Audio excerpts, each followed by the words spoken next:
On my way to the next stop on the Bayshore Heritage Scenic Byway. Penelope, look, deer. Deer. Deer. There's a deer out there. Look, deer. If you pull the car over, I'll hunt them down. It's been a while since we've seen deer, ain't it? Did you see deer? Is it fun? Is it cool? Did Mom get us lost? You took a nap. Mom getting us lost? I'm not sure about that. I took a nap.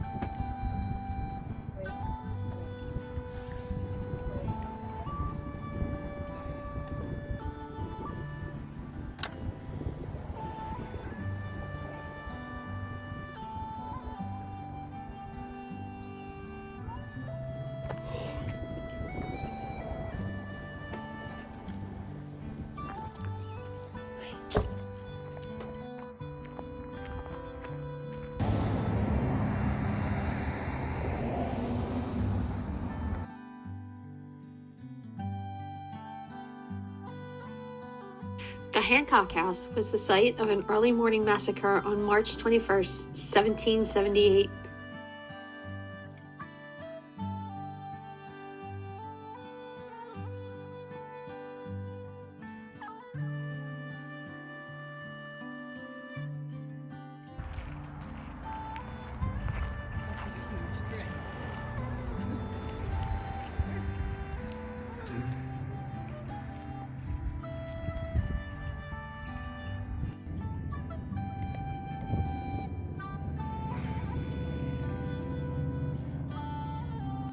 We would have had it closed anyhow.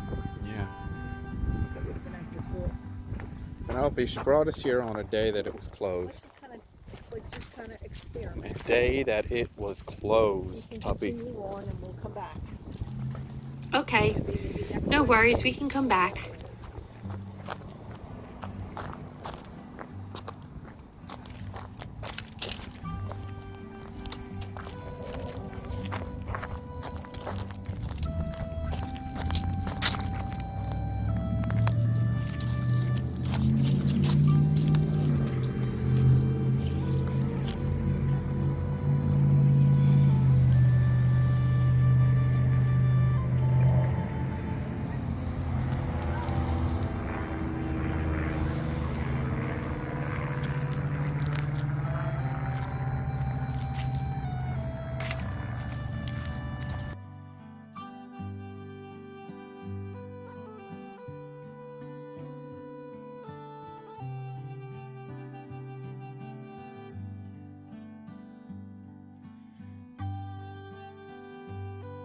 This is the 244th anniversary of the massacre. The builder, William Hancock, he was a justice of the peace for Salem County and also a judge in would have worked at the courthouse that still stands in Salem. And he lived here until his death in 1762. And then his wife, Sarah, takes over the property. And then upon her death in 1766, she leaves this part of the property and the house to their sons, William Hancock Jr.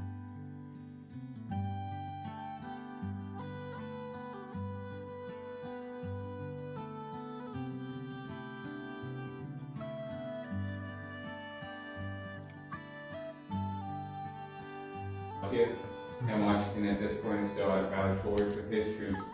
So this area of New Jersey has a lot to offer for both armies in terms of supply. Who would have known events from the Revolutionary War happened this far away from Valley Forge and Washington crossing the Delaware?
And so he, just like his father, is a judge in Salem. And he lives here then with his wife, which is also named Sarah. And at that point, they had a 7-year-old son named John during the revolution. And unfortunately, he's the one that is caught up in what they call the massacre.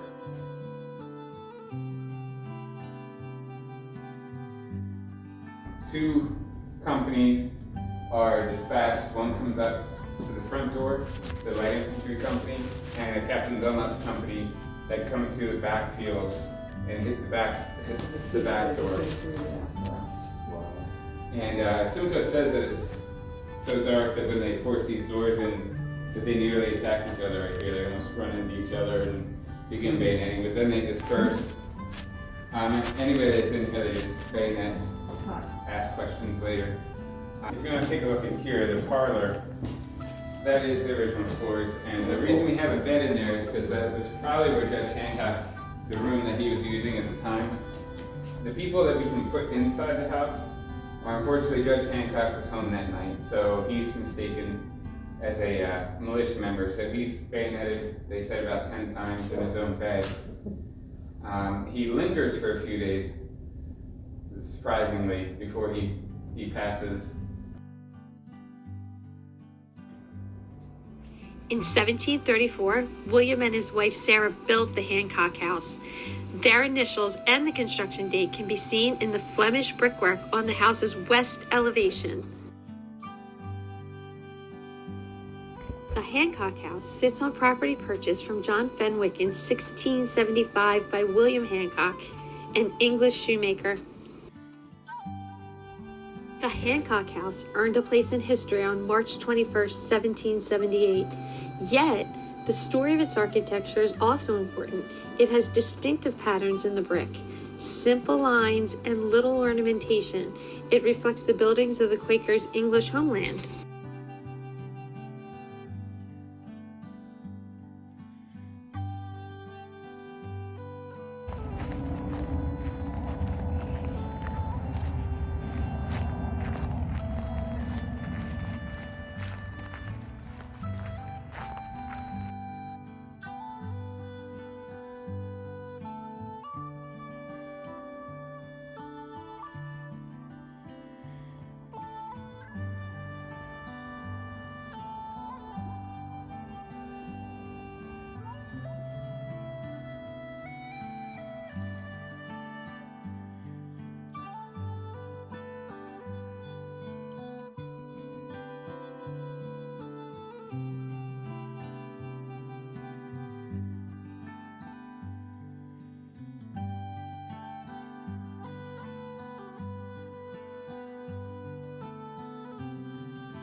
Cornelia Hancock was the great-granddaughter of Judge William Hancock.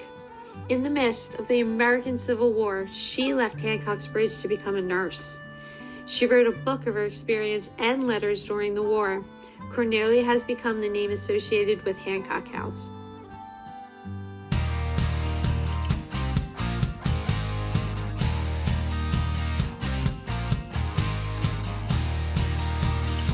See you next time.